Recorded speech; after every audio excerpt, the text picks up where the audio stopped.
Baik, dalam kesempatan kali ini saya akan membahas terkait 4 fase pada perawatan dan pengobatan gizi buruk pada balita serta 10 langkah tata laksana gizi buruk pada balita di layanan rawat jalan. Tapi sebelum itu, kita harus mengetahui terlebih dahulu apa sih itu gizi buruk.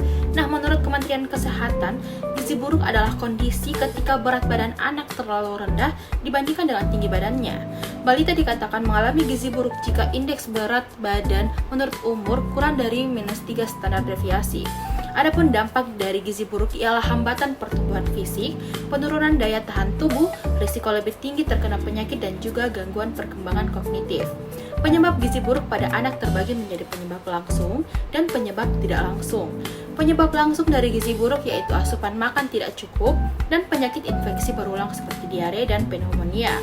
Sedangkan penyebab tidak langsungnya diantaranya kurangnya akses terhadap pelayanan kesehatan, praktik pemberian makan yang tidak tepat, serta faktor ekonomi dan pendidikan orang tua. Nah, pemulihan anak gizi buruk memerlukan waktu kurang lebih 6 bulan. Namun, perawatan di layanan rawat inap dapat dilakukan sampai tidak ada komplikasi medis, piting edema bilateral, berkurang dan nafsu makan baik, tanpa melihat status gizi berdasarkan indeks antropometri. Tetapi, pemulihan gizi hingga berat badan menurut panjang badan atau berat badan menurut tinggi badan lebih -2 standar deviasi dan atau lingkar lengan atas lebih dari 12,5 cm dan tanpa piting edema bilateral dapat tetap dilanjutkan dengan rawat jalan di layanan rawat jalan bila tersedia.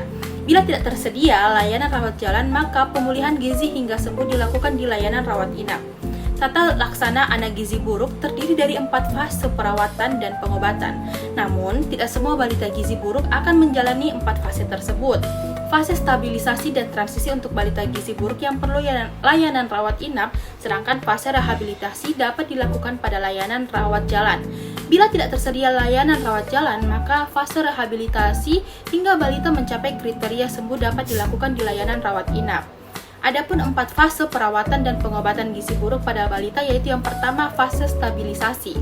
Nah, ini merupakan fase awal perawatan yang umumnya berlangsung 1-2 hari, tetapi dapat berlanjut sampai 1 minggu sesuai kondisi klinis anak. Pemantauan pada fase stabilisasi dilakukan dengan mencatat tanda-tanda vital seperti denyut nadi, frekuensi pernafasan, suhu badan. Tanda-tanda bahaya, derajat edema, asupan formula, frekuensi defekasi, konsistensi feses, volume urin, dan berat badan. Yang kedua ada fase transisi. Nah, pada fase ini, masa peralihan dari fase stabilisasi ke fase rehabilitasi dengan tujuan memberi kesempatan tubuh untuk beradaptasi terhadap pemberian energi dan protein yang semakin meningkat. Pemantauan pada fase transisi sama seperti pada fase stabilisasi. Fase ketiga yaitu fase rehabilitasi. Nah, fase ini dapat diberikan di layanan rawat jalan maupun rawat inap. Fase ini adalah fase pemberian makanan untuk tumbuh kejar. Nah, pemberian energi sebesar 150-220 kilokalori per kilogram berat badan per hari dalam bentuk F100 atau RUTF. Bertahap ditambah makanan yang sesuai berat badan. Nah, umumnya berlangsung selama 2-4 minggu. Kemajuan terapi dinilai dari kenaikan berat badan setelah fase transisi dan mendapat F100 atau RUTF. Nah, fase yang terakhir yaitu fase tindak lanjut. Nah, pada fase ini merupakan lanjutan pemberian makanan untuk tumbuh kejar dengan pemberian makanan keluarga dan pemberian makanan tambahan pemulihan atau PMTP. Nah, selanjutnya ada tindakan pengobatan dan perawatan anak gizi buruk. Ini dikenal dengan 10 langkah tata laksana anak gizi buruk. Namun dalam penerapannya sesuai dengan fase dan langkah seperti gambar ini. Tetapi beberapa langkah dapat dilakukan dalam waktu yang bersamaan, tergantung dari kondisi klinis yang ditemukan. Nah, diantaranya dari langkah-langkah tersebut yang pertama yaitu mencegah dan mengatasi hipoglikemia. Semua balita gizi buruk berisiko mengalami hipoglikemia atau kadar gula darah kurang dari 3 mmol per liter atau kurang dari 54 mg per desiliter. Jika fasilitas setempat tidak memungkinkan untuk memeriksa kadar gula darah, maka semua anak gizi buruk dianggap menderita hipoglikemia dan segera ditangani dengan memberikan 50 ml larutan glukosa 10% atau 1 sendok teh monjuk gula pasir dalam 50 ml air secara oral. Langkah yang kedua yaitu mencegah dan mengatasi hipotermia. Nah, hipotermia itu suhu aksilar kurang dari 36 derajat Celcius sering ditemukan pada balita gizi buruk dan jika ditemukan bersama hipoglikemia menandakan adanya infeksi berat. Nah, cadangan energi anak gizi buruk sangat terbatas, sehingga tidak mampu memproduksi panas untuk mempertahankan suhu tubuh. Cara mencegah dan mengatasi hipotermia dengan menghangatkan tubuh balita dengan menutup seluruh tubuh, termasuk kepala, dengan pakaian dan selimut. Langkah yang ketiga yaitu mencegah dan mengatasi dehidrasi. Nah, diagnosis dan derajat dehidrasi pada balita gizi buruk sulit ditegakkan secara akurat dengan tanda atau gejala klinis saja. Semua balita gizi buruk dengan diare atau penurunan jumlah urin dianggap mengalami dehidrasi. Pada dehidrasi ringan atau sedang, tetap upayakan memberikan terapi rehidrasi oral. Apabila tidak mungkin secara oral, cairan diberikan melalui pipa nasogastrik sampai anak bisa minum. Gunakan larutan oralit standar yang telah dimodifikasi dengan mengurangi natrium dan menambah kalium yang lebih dikenal dengan Rehydration Solution for Malnutrition atau Resomal.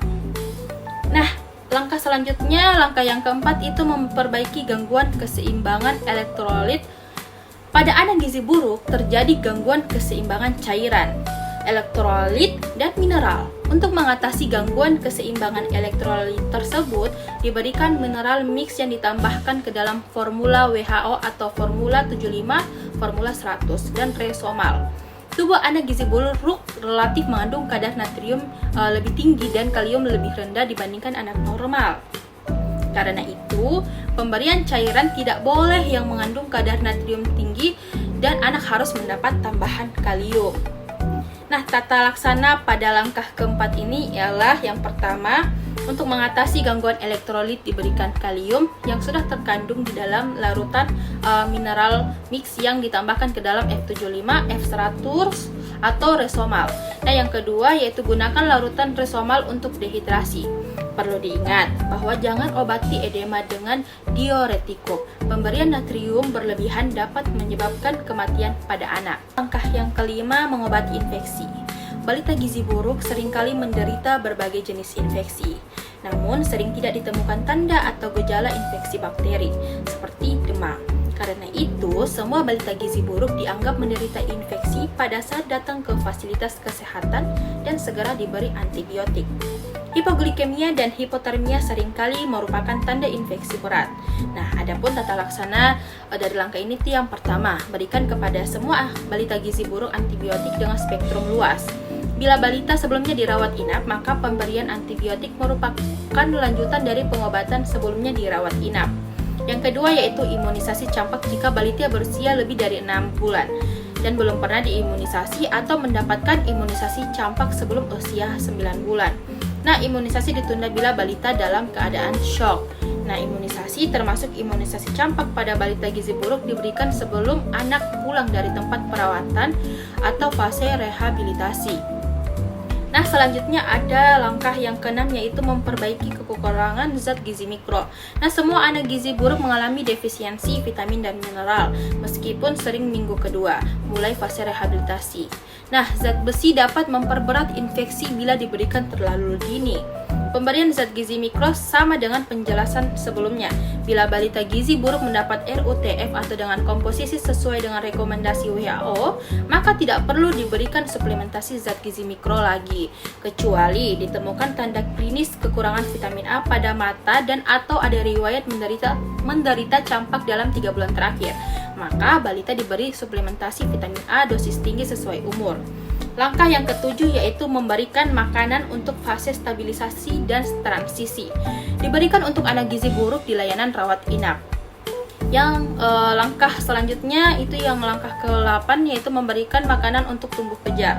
Nah, pada fase rehabilitasi terjadi replesi atau pemulihan jaringan tubuh sehingga diperlukan energi dan protein yang cukup.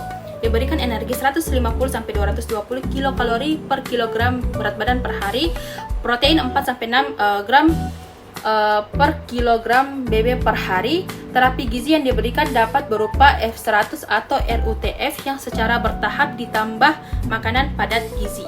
Nah, langkah yang ke-9 yaitu memberikan stimulasi untuk tumbuh kembang.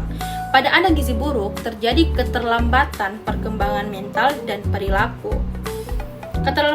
Keterlibatan keluarga, terutama ibu, sangat diperlukan dalam memberikan stimulasi untuk tumbuh kembang anak.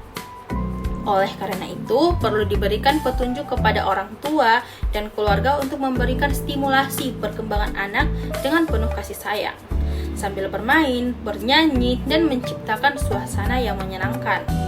Stimulasi diberikan secara bertahap dan berkelanjutan sesuai umur anak terhadap 4 aspek kemampuan dasar anak, yaitu kemampuan gerak kasar, kemampuan gerak halus, kemampuan bicara dan bahasa, serta kemampuan sosialisasi dan kemandirian.